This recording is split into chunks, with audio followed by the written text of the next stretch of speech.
Croeso chi yma ar ddydd Gwener. Gobeithio i'r wythnos fynd yn dda a bod chi'n gallu edrych ymlaen at ben wythnos bendithiol. Rwan, pan o'n i'n tyfu yn hogyn yn Aberystwyth, un o'r pethau o'n i'n mwynhau i wneud oedd mynd i grwydro bryniau a mynyddoedd cefn gwlad Ceredigion. Mae'n wir na fedra nhw gystadlu ag Eryri o ran uchder a golygfeydd weithiau ag eto. Mae yna rhywbeth am fydde rhain galw y tir anial felly, y moelydd, a gallu crwydro am filltiroedd heb weld neb ond ambell ddafad. Gwylio barcutiaid oedd y pryd hynny wedi mynd yn adar prin iawn yn y wlad, ond rhywbeth braf am gael mynd ar benwythnos neu ar hanner tymor draw i'r mynyddoedd yna. Mae gen i sawl atgof braf. A rai ddim mor bleserus. Fi'n cofio un tro oedd rhai ohono ni'n mynd ar benwythnos o grwydro a mi drodd y tywydd yn law diflas, a niwl yn golygu bod hi'n amhosib gweld dim. Ond un o'r troion cyntaf i mi ddringo Pumlumon oedd gyda'r ysgol. Mi oedd trip wedi drefnu a ni'n mynd draw ar y bws i Bonterwyd. Y mlwyddyn gyntaf yn yr ysgol uwchradd oedd hi, a dyma edrych ymlaen at diwrnod allan o'r dosbarth yn mwynhau'r awyr iach. Yn wir oedd y rhan fwyaf ohono i'n hapus iawn wrth i ni ddechrau allan ar hyd y llwybr. Oedden ni'n gyfarwydd ar chwedl am y dair chwaer, yr ystwyth, y gwy a'r hafren, a'r ystwyth yn cyrraedd y môr mewn dim o dro'r hafren, wrth gwrs, yr hiraf o'r afonydd. Ar y cychwyn, mi oedd y dringo'n ddigon hawdd. Ond wrth i'r dydd fynd yn ei flaen, oedd ambell un yn dechrau blino. Ar ôl rhai oriau dyma edrych i fyny a dyma gweld y copa. A mi roedd hwb i'r rhai oedd wedi blino i fynd ymlaen.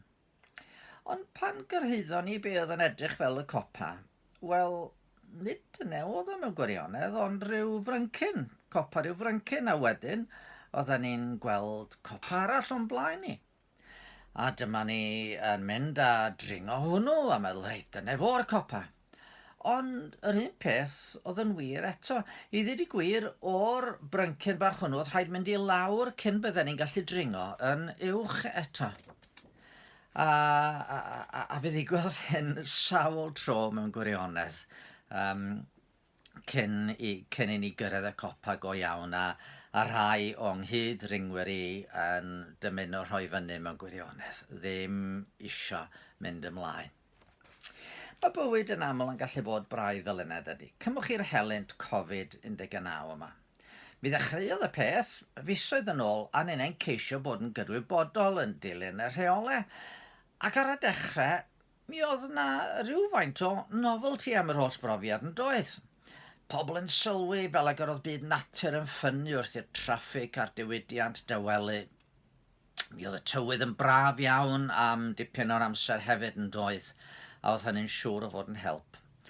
Ond wrth i'r wythnosau droi yn fisoedd, mi oedd y cyfan yn mynd yn fwy blinedig.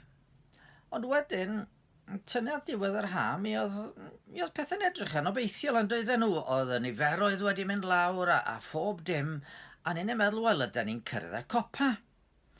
Ond copa ffug oedd o. Mae'r niferoedd yn cynyddu unwaith eto, a ni'n teimlo yn bod ni'n hytrach na dringo, yn bod ni'n cymryd camau nôl neu yn disgyn eto i ryw bant, a ddim yn siŵr pryd cawn ni ddringo allan o'r pant hwnnw yn gwirionedd. Yn wir, mae ambell un yn gallu teimlo na ddaw diwedd ar hyn i gyd. Ond dyna yn aml sut mae hi mewn bywyd yn de. Marathon, nid sprint ydy bywyd i'r rhan fwyaf ohono ni. A'r hyn sy'n cadw ni fynd ydy y gobaith am rhywbeth sydd yn mynd i fod yno ar y diwedd i ni. Rhyw gopa gallwn ni gyrraedd, rhyw uchafbwynt fydd yn gwneud y daith i gyd yn werth chweil. Mae yna sawl peth sy'n gallu ymddangos fel rhyw gopa ar y ffordd. Gadael ysgol, cael y swydd gyntaf, priodi, cael plant. Ymddeol, mae yna sawl copa ar y ffordd. Ond os na adeg yn mynd i ddod pan fyddwn ni'n deud, wel, does dim mwy o ddringo y gallai i wneud. Os na adeg yn mynd i ddod, pryd y byddwn ni'n deud yn bod ni, wel, over the hill, chwedl y Saeson. Ni beth gwych am efengil Iesu Grist ydy fod gan pob un ohono ni obaith am rhywbeth gwell. Rhywbeth gwell i ddod. Mae ganddo ni gopa uwch i ddringo ato. Gall neb ddeud yn bod ni wedi cyrraedd eto oherwydd yn y pen draw. Y copa ydy cael bod gyda Christ. A ddaw hynny ddim tan bydd y bywyd hwn drosodd mewn gwirionedd. A tan hynny, fyddwn ni beth heb ryw allt i'w dringo, rhyw un i weddio drosto fo efallai. Rhyw un i ddangos trigaredd tuag ato. Rhyw un i siarad wrtho neu wrthi hi am yn gwaredwr. Rhywbeth newydd i'w ddysgu am yn harglwydd ac am ffyrdd Duw gyda ni. Rhyw fai mae rhaid ni geisio cael i goncro. Mae gymaint o bethau gallwn ni gwneud.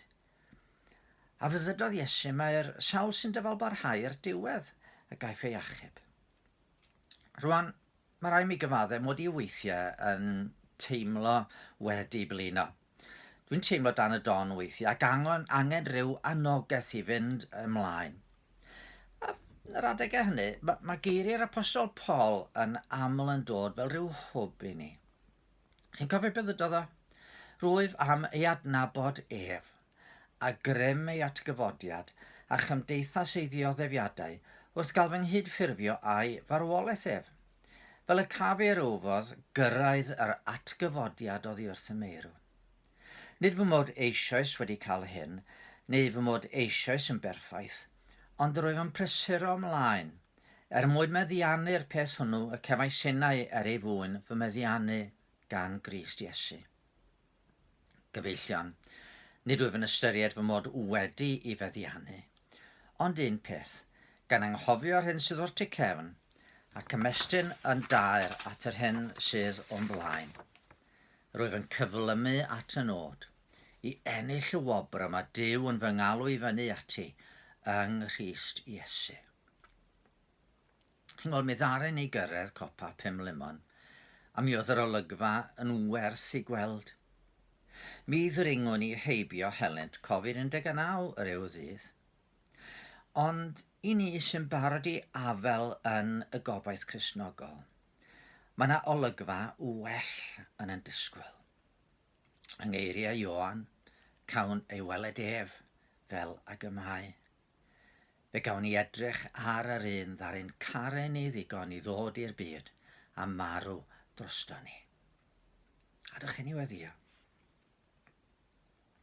Arglwydd, wyt ti yn gwybod ac yn deall yn bod ni ar adegau fel meidrolion yn y byd yma yn gallu digaloni, yn gallu gweld cyfnodau yn anodd.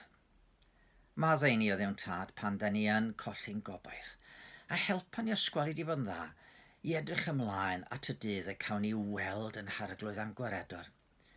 Cawn ni edrych yn ei lygyd o, a cawn ni weld y tosteri a llawenydd hwnnw wrth i ni gael dod at yn gilydd a threulio tragwyddoldeb yn mwynhau i gwmni bendigedig.